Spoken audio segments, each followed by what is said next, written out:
everyone. It's always slightly intimidating. Yeah, okay.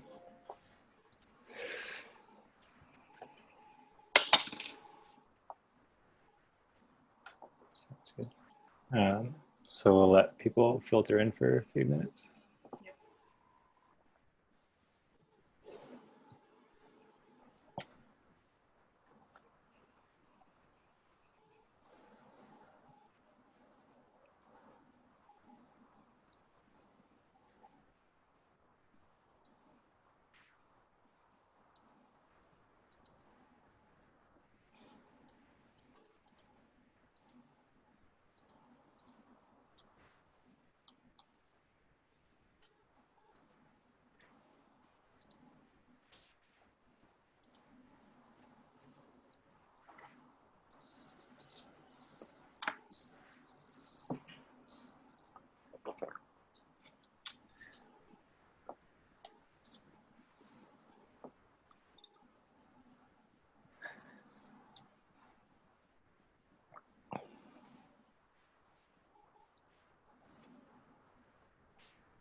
Do you want to get started and then sort of let people filter in?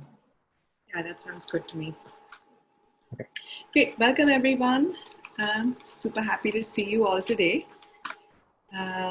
If you feel like it and if you're comfortable, do turn on your videos so we can see your smiling faces or not.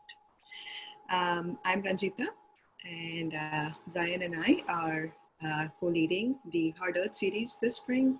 A lot of you are in the course, the one-unit course, so you might already know all this. But as a brief introduction to those who are new today, this is a series of talks by graduate students exploring tough environmental dilemmas. In particular, this quarter, we are focusing on understanding how climate change is exacerbating or impacting already existing socioeconomic inequities. And so we are really excited to have you all today. We are I know everyone's having a lot of Zoom fatigue at this point and probably sick of hearing about the coronavirus on the news, but we're zooming out a little bit and trying to see how we can think through how our society at large can be structured in order to respond to such large-scale disasters, which because of climate change are only set to become more frequent and intense in the future. So welcome everyone, glad to have you. And I'm gonna turn it over to Brian, who's gonna introduce our speaker for today. Yeah, great. So we're excited today to welcome Amina Ly here.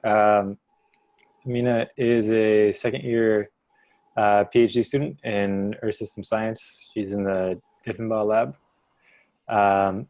Some of you, the grad students in particular, may recognize at least her name as one of the Stanford Earth representatives. So I'll put a face to a name and a research background to the name as well. She got her undergrad at Northeastern in environmental science, and after getting the degree, or partially while getting the degree, worked in a couple of climate-related fields, like energy system management and catastrophe modeling. And a fun fact, so Amina has adopted a new pet during this quarantine time. It's not a puppy, but it's a baby corn snake, and she's been raising him for the past month. So with that, we'll turn it over to Amina, and then we'll break for questions about 25, 30 minutes. Okay. Great, thanks. Okay, yeah. So as Brian mentioned, my name is Mina. I'm a PhD student, and I'm going to talk. I'm working on a few projects right now, but I'm going to talk about one in particular about how climate change can influence food prices in sub-Saharan Africa, with particular focus on the supply chain side. So if anyone has any questions at any point, feel free to interrupt me or put a little note in the chat, and I'll do my best to keep an eye on that at the same time as well. Okay, so if in the past month or so you've struggled to find toilet paper, flour, or a thermometer, you're definitely not alone. It's been making the news for the past. As soon as shelter in place started, we started seeing news articles coming out that people were maybe potentially hoarding toilet paper. And we're living through a period with a significant shock to our typical supply chain. So either through panic buying or just because the grocery store is one of the few places a lot of us are allowed to go to these days, suppliers are experiencing significant pressure from consumers to restock faster and at greater quantities than they're used to. And the system is struggling to keep up. So larger commercial suppliers at the same time are dealing with excess they don't know what to do with, and those who supply grocery stores are struggling to meet demands. And this pandemic is revealing some of the supply chain pressure points that we have in an altered human system. And this actually extends beyond pandemics, of course. So these pressures can come from a variety of sources. While a limited toilet paper supply is a consumer side pressure, there are many points that can be poked, sending supply chains into emergency mode. So the climate, because it's so intimately related with many of our human systems, has access to a lot of these pressure points. And so I have up here kind of what's becoming a more classic example of how climate and climate change is interacting with our markets. Back in 2011, flooding spurred by a particularly strong rainy season in Thailand devastated the country. It resulted in hundreds of deaths and $45 billion in damages. Thailand also just so happens to be the world's second largest producer of hard disk drives, creating nearly 25% of our global supply. So after most of the plants that build the drives flooded, there was a worldwide shortage for months, doubling prices across the globe. The system didn't really know how to handle this sudden shortage. And as a result, we just saw a vulnerability that it was exacerbated. So while these kinds of extreme climate-induced global shocks aren't necessarily prevalent in our day-to-day lives, they do manifest themselves in much smaller ways in small systems across the world. This brings it back to my focus. So I research largely food in sub-Saharan Africa. And part of the reason for this is because my family's from the region and I've grown up hearing about changes in the environment over the past 40 years. So these are both photos that I took. The first one you can see where the man standing is my uncle. He's standing in an area that is called the river. And it's called that because up until 20 years ago, it was a river and it was used for daily activities, washing clothes. It was water for their plants. It was water for their livestock, etc. And now the region is entirely groundwater focused because they don't have a river anymore. In addition, the other photo is a picture of the river near where my dad grew up in the middle of the dry season, and the water is all up against the banks already. It's as high as it could possibly go. And that same season, they actually saw some flooding of the houses around the river because it was so much higher than they expected. This is ended up being, it's partially a water management issue in some of these areas and partially climate change. And when the two interact, they have these that can have devastating effects on farmer livelihoods. And so individuals in this region rely largely on small scale farming, and the lack of consistent rainfall patterns and predictable rainfall patterns has long-term impacts on farming and the supply chain. So most of the food that's grown in the region is produced by subsistence and smallholder farmers, subsistence farmers being farmers who are growing food specifically for themselves that may have a little bit of excess to sell, and smallholder farmers usually like about 50-50 split, give or take, where some is for themselves and some is a cash crop that is sold in local markets. And these small farms are integral to food security in their regions. In addition to supporting their own households, farmers will travel to markets and sell to others in the area, creating an income to both support themselves and help sustain others. And unlike commercialized structures that we have in the United States, where we have these big cornfields, when we think of farming, such as in the Midwest, More often, these small farmers are obviously on small plots of land and are responsible for getting their goods to the market and may be more vulnerable to extreme climate events or even more persistent events that aren't necessarily extreme in and of themselves. And there are fewer monetary resources in a lot of these areas to overcome challenges such as poor road infrastructure or poor or sometimes lack of storage facilities, and may not be able to recover from 1 year of poor crop yield or washed out roads or extremely low or high prices.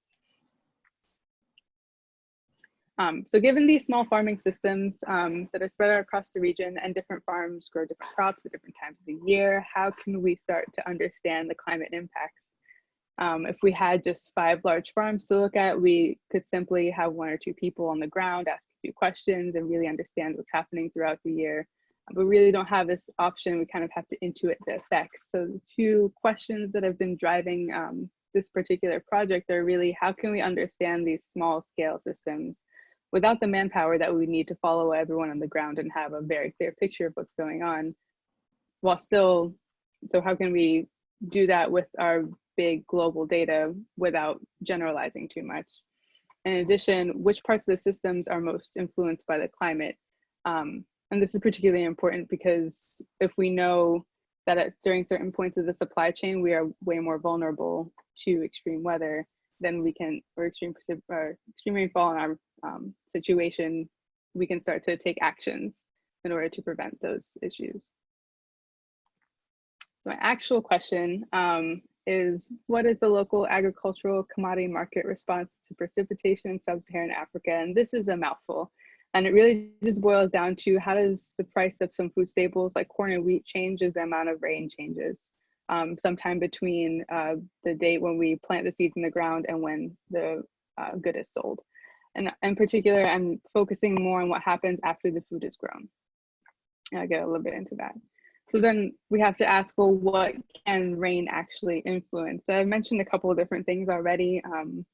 So we have things like crop flooding or harvest times, as well as market closures, grain storage. A lot of these grains are susceptible to rot in wet environments, and storage facilities aren't necessarily all waterproof. Transit can be affected as underdeveloped or even informal roads are washed out. Or as you can see in this last photo, if just like a street is flooded, you can't make your way to a market. And so the Food and Agricultural Organization estimates about 30 million tons in grains and seeds are lost every year in sub-Saharan Africa, and 85% of that loss is post-growth. So during the production, handling, and processing stages of the supply chain. So it really is particularly important to kind of see what is happening to all those grains after they've been grown and why they aren't always able to make it to market to the people that may need them.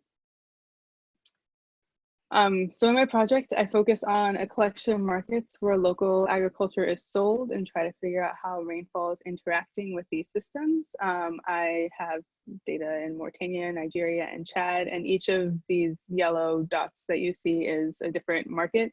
And that buffer is like a circle around it. It's about 200 kilometers, and that is the distance that we're looking at. So for a market, what is the crop and what are the goods that are coming into that market within a 200-kilometer range? So just to kind of explain what I've been talking about, supply chain growing, like what timescales are we looking at? This is just an example timeline. This is not necessarily how every crop grows in the region. But for example, you have a short, like about a month or so, that's labeled as like your sowing period when you're putting your seeds into the ground. About let's say a 3-month period where you're growing, and then a harvest. And then you have your supply chain, which to us is a black box. We can't track every single seed and know what's going on, but we know that at some point, all of these goods have to go through transit, might have to go through storage, might go through pre-processing, and might even be sold to someone else first before they finally make it to the market. And then you have your point of sale date. So a lot of research has focused on April through July. Rain and temperature especially have a big influence on the amount of food that grows, and this directly influences the supply available, and therefore the price based off of kind of your standard supply demand curve. As you increase your supply, your the value of your good in market will drop.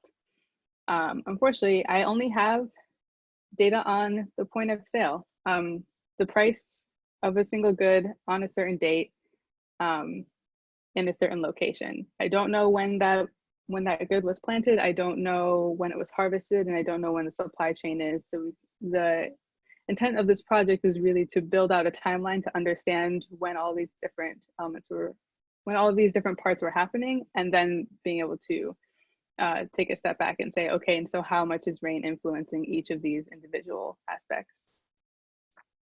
So the first thing that we did is we used the Food and Agriculture Organization's delineated timeline for when certain goods are grown. So I have an example of sorghum, and couple that with some rainfall data from the Climate Hazard Center in UC Santa Barbara and the food sale data that I had from the Famine Early Warning Systems Network. And we hypothesized that the growing season would have the lowest prices at intermediate rainfall levels, which is around 100 to 200 millimeters per month. And as you can see from this graph, we kind of had a counterintuitive result. So we saw intermediate levels of rainfall, which is when sorghum actually is supposed to be having its highest levels of yield. We saw the price spike, and at the other extremes, either too little, too much rain, the prices went down. Whereas the harvest season, where I expected kind of like a increase throughout the entire time, whereas as you add more rain, it becomes more difficult to harvest, so you get fewer goods into market. But again, we saw a dip that happened first before that rise, and so this led us to not fully trust what we believe to be our supply chain time, and it's hard to say that if we aren't seeing the exact response or the somewhat of the response that we had expected in the growing and harvest season, how can we trust this black box supply chain time that we said we'd have? And the best guess is that the Food and Agriculture Organization gives us dates for the entire country. It says that on this day, or during this month, this entire country plants sorghum, let's say in October, and the entire country grows sorghum from November to December, and then harvest always happens in February. But in reality, this doesn't happen. There's shifts from year to year. The country is big enough, the climate might be different in the north and the south, so those seasons might be different. So we have a scale problem. And so the next step was really trying to understand how can we get down small enough to see that seasonality and see that shift from year to year, to get a better understanding of when our timeline might actually be. So as I mentioned, we can't be everywhere to track every single seed from beginning to end, but what we can do is make our best guess. And this is where we leverage some of the global information available to us in the form of satellites. So this is just a rendering of the MODIS satellite, and just a GIF of the 2019 vegetation measures over the whole continent, just to give you an idea of the cyclical nature of this.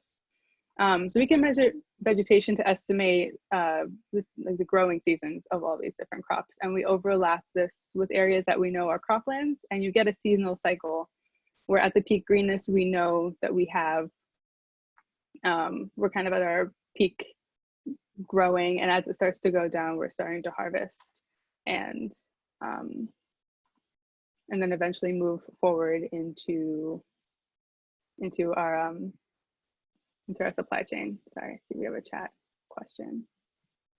Oh, okay. Uh-oh. Okay.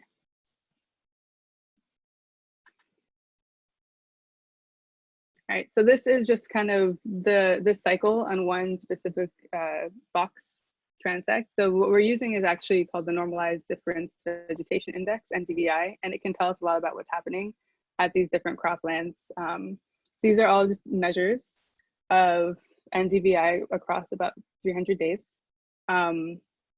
And as you see, there's a spike that starts to happen that comes right back down. And this is really where we're growing our crop, whatever it is, let's just say sorghum, as I've been saying. And as it starts to go down, we can estimate that around here is around harvesting. As the vegetation goes down, it's because we're gathering our crops. And the supply chain start is really when we get back to the levels of where we were before this peak started to happen. And this is a strategy that we're moving forward with and estimating our timelines, and it'll give us a finer look at the seasons in different regions rather than labeling an entire country with a single month.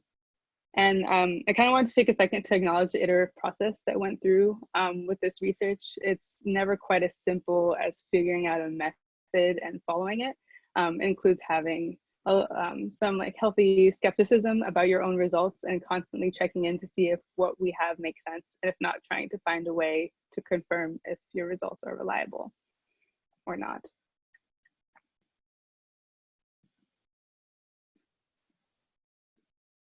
So we have a question of how do you differentiate cropland from forest and other natural vegetation? So this is just done with a mask.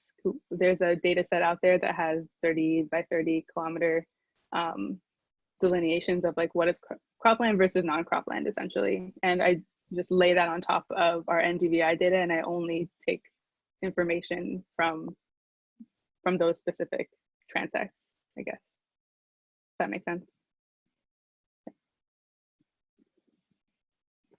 Okay. Yeah, so why does this matter? I've kind of touched on a couple of these as I was going through, but just to kind of wrap it up a little bit, self-sustaining agriculture is critical to developing the economies and supporting food security across sub-Saharan Africa. And these farming systems are used to support families in the region who rely on income and can work to fill in food gaps without relying entirely on foreign imports and supporting local economies. In addition, this can lead to supporting local horticulture and limiting monocultures across the world.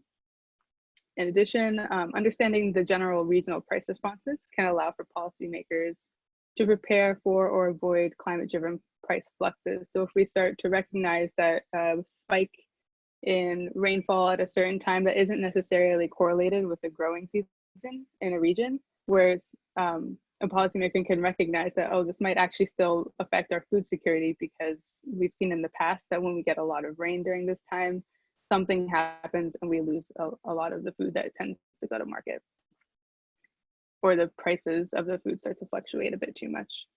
And finally, policymakers can also use this to prioritize support for infrastructure that is most critical towards building resilience in food supply chains. So again, if we start to see that extreme weather is more, tends to affect more during the supply chain, then maybe it's more valuable to spend more money on roadways and storage facilities rather than just doing farm or sending more resources to farmers when they're growing their food as well. I think that wraps it up. I'm happy to take, that was a bit quick, happy to take questions, discussion. Yeah.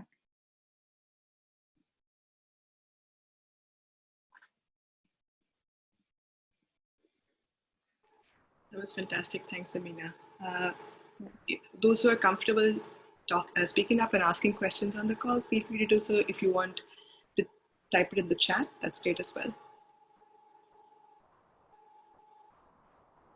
Hi, my name is Christina. Hopefully my audio doesn't go crazy because it does.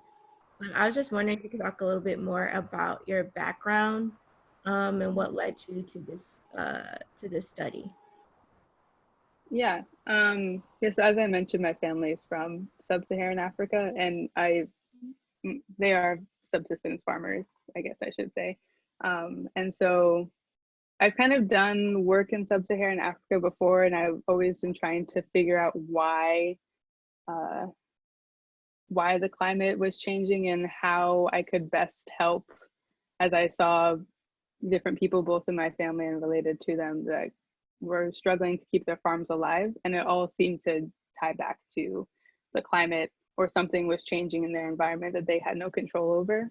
And a lot of, I've noticed that a lot of the stopgaps towards fixing these problems kind of end up throwing money at the issue without really being very meticulous about where that money is going and whether or not it's actually going to affect or make a positive effect on the people that it's going to, I guess, if that makes sense. Yeah, thank you. Mm-hmm.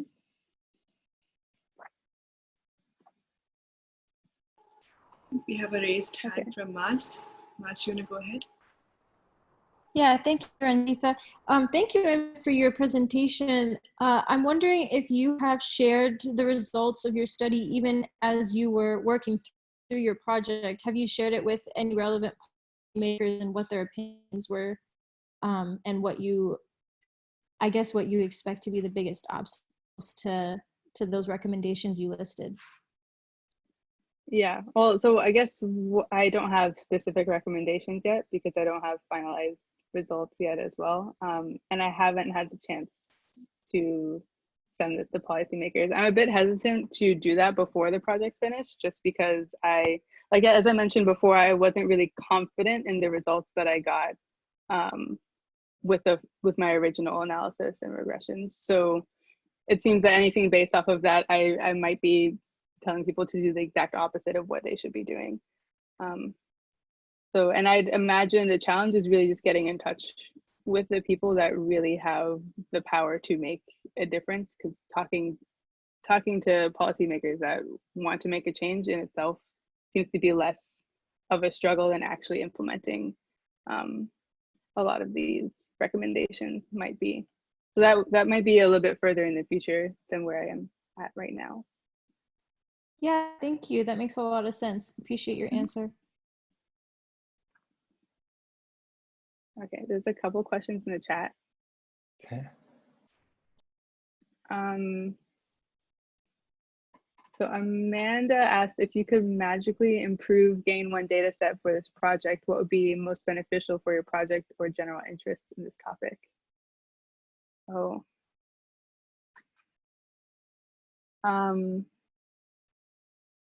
That's a hard one because I can think of the limitations of every single data set, and I wish each one of them were a little bit better. I think the most useful to me might be actually the cropland data that I have. So we just have 1 year of denoted croplands, but we don't really know what crops are being grown. So all we can do is just assume that within a certain, after doing some stress tests, assume that within a certain like kilometer range, all of the crops in that area are going to that market, but we can't really be sure. So I guess if we had like more detailed cropland data, that would be the most useful. It's not just me, I'm sure a lot of people would find that very useful. Oh, I guess that leads into the next question, which is how often is information on what cropland versus what isn't updated? Yeah, so as I said, the data we have is from 2015, and that is the only one. So it's not even the yearly, but it's super fine. It's 30 by 30 meter. I think that's part of the reason why. It's particularly hard to get really detailed, fine resolution data in sub-Saharan Africa, and Africa in general, developing countries.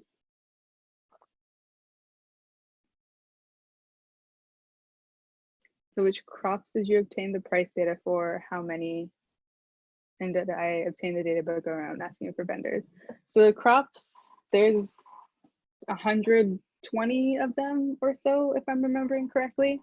And when you filter for just grains, it's about 50 or 60 different types.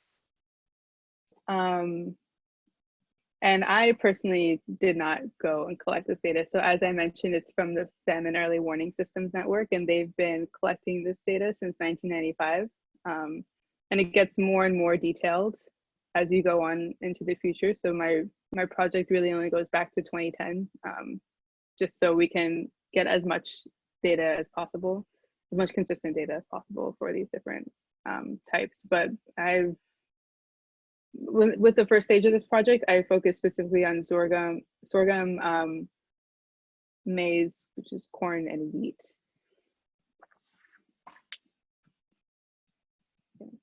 Okay. I can read this one, or if you want to break, or Kate, if you're able to. I'll give you a second.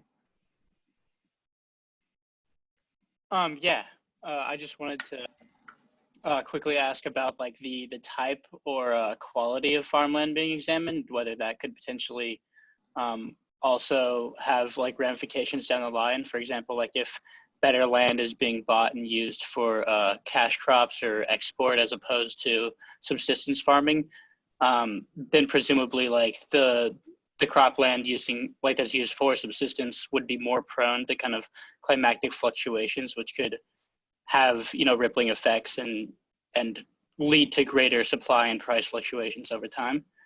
Mm-hmm. Is that something that could happen, or what is the type quality of the farmland being examined? Well, I don't actually know the quality of the farmland, but I can say that probably would have an effect. I think if there were a lot of big cash crop type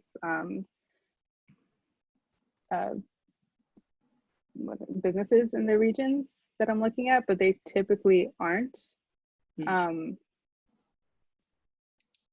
I think percentage-wise, they make up a much smaller percentage than subsistence and smallholder farming in the regions that I'm looking at. But that's definitely not out of the question, and something to look into to see if it would be affecting the price changes in these different areas. Awesome, thanks. Yep. Okay, question from Rebecca. Feel free to ask it if you want, or I can read it in a second. Okay, so Rebecca's asking, what are your planned next steps for the research? Right, so next steps is like the satellite data, like I mentioned. So we're starting with MODIS, but we're actually going to look at a couple different satellites and kind of compare to see if we're getting the same results between the different ones. And after that, hopefully either things make sense or they don't make sense, and I might have either the regressions that I did before were wrong and suddenly things start to make sense, or they're confirmed again, in which case we might have to dig in further to understand why the pattern is really counterintuitive to what we had been expecting in terms of yield to price. Amina, can we take a step back and could you define food security for us? When do you say the region or a population is food secure? Oh, that's a big question. So I'm sure there are thresholds that are officially used by organizations like the Food and Agricultural Organization and the World Bank and things of that nature. And I don't know those numbers off the top of my head, but I think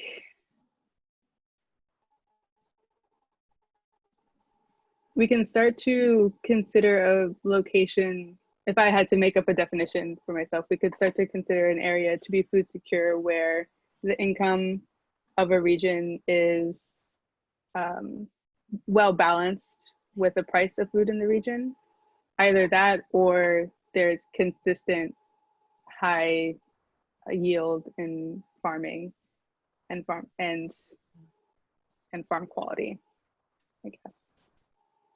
Off the top of my head, I don't know that should be an official definition, but that's great. That's very helpful. And a quick follow-up that I have is, so you're looking at the impact of precipitation, but do you also consider other climate indicators like temperature and perhaps interactions between that and precipitation?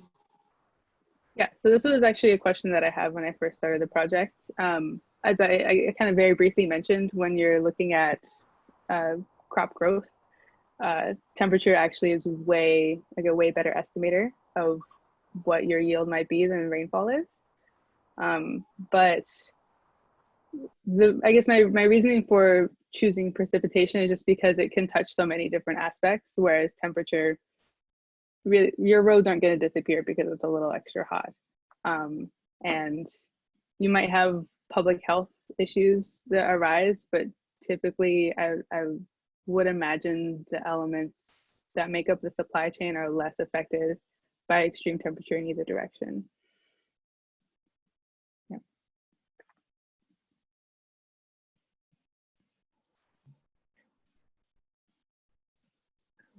you have a sense for what the region, what sort of changes in the climate the region is expecting or moving into? Is it more variable rainfall or more severe rainfall or hotter temperatures or some combination of them? Yeah, somewhat. So typically with Africa, it's not entirely known what direction things are going to move in, just because the data historically has been not as robust as in areas in like in Europe and in North America.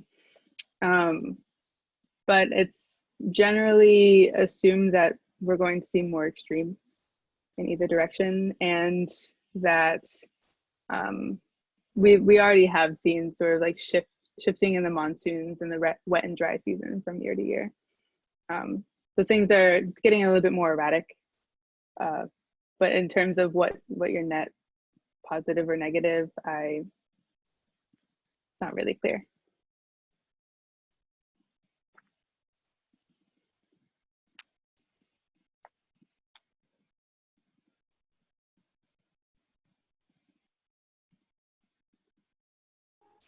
I just have a small question. The results that you're looking at, to what extent could they be applied on a global scale? Not at all. I really wouldn't extend this past the regions that they're measuring. Mostly because the nature of the environment that these goods are moving through is very different across the globe. And I didn't really talk about this too much when I was talking about my regression techniques, but I used this thing called a fixed effects model that controls for location and time and kind of gives you an average response for all those different areas while taking out like any push or pull from an outlier, I guess. But I would definitely not say to take this and try to apply it to like somewhere in South America per se. You would want to get data from that area, from that region.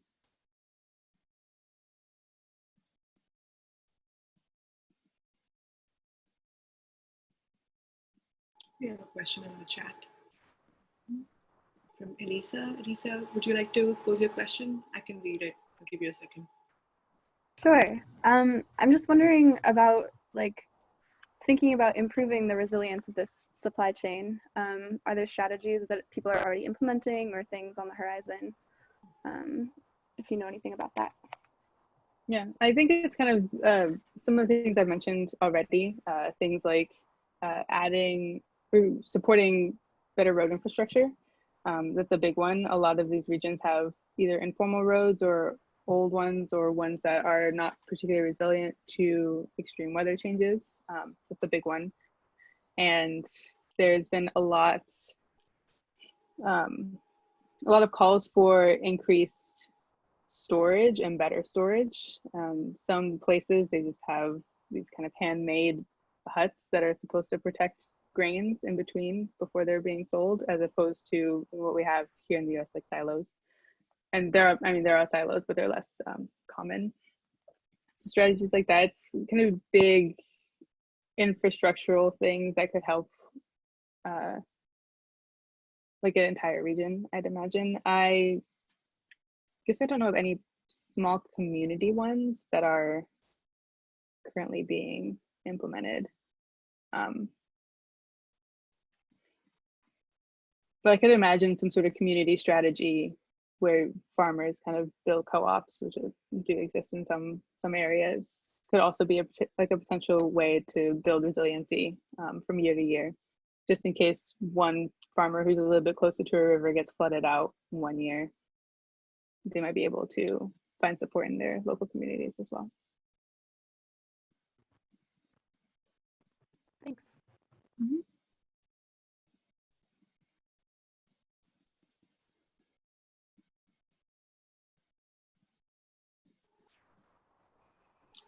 I have a question, if nobody else does. I think the chat is, yeah. I'm curious, I mean, as you started your journey into being a grad student, a lot of people on this call are perhaps considering graduate careers themselves and going into a PhD program potentially. How did you envision research to be coming in, and how has your perception of it changed as you've gone through this project?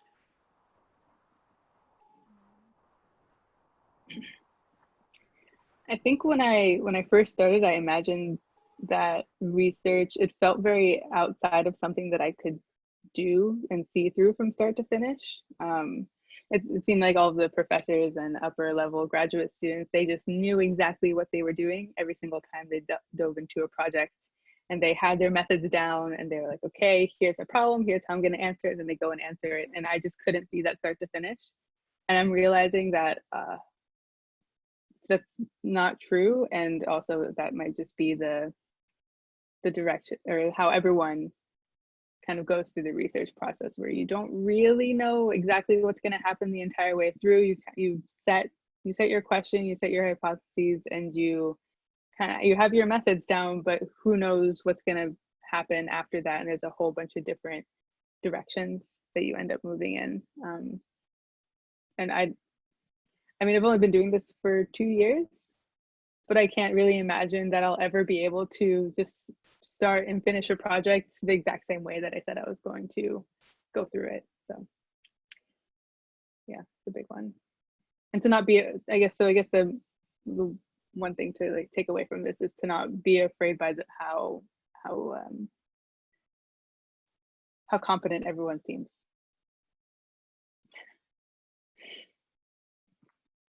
Yeah, thank you. Yeah, the uncertainty part of it definitely gets to you. Yeah. Thanks for that. Cool. Are there any more questions for Amina? We have one from Brian. That was me. Sorry, that might be cheating. So I was just wondering, it seems like you're a first mover in this area of research, or it's kind of a new angle to look at agriculture. I'm just wondering where you think this research area might be going, or if this project goes well, then like what additional steps would you want to look at or consider next? Yeah. I'm thinking if I were to continue, say I did like this project part 2, it might have to happen in a different region, or it might have to include some element of like on the groundedness. It's not a phrase at all, but I need to be there in person. It's one of the big challenges that really happens when you're trying to work with all of this aggregated data and pulling data sets and trying to estimate a timeline and looking into this, trying to guess what's happening inside of a black box, is that really at some point you need to open it and figure out what's going on. So I guess part 2 of this project would really be, okay, well now we have all these estimations, can we pick some random locations and see if this is what they're actually experiencing, or if there's some other aspects. I guess it's just the next step in confirming my results and my guesses.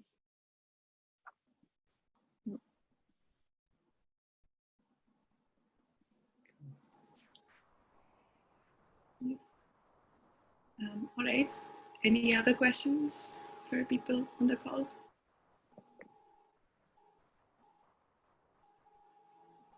Cool. Brian, should we wrap it up? Yeah. Let's give Amina a round of applause. Yes. Thank you, Amina. Thanks so much. This is fantastic. Of course. Thank you for having me.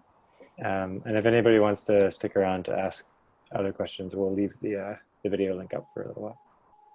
Yeah, we'll stick around for a few minutes.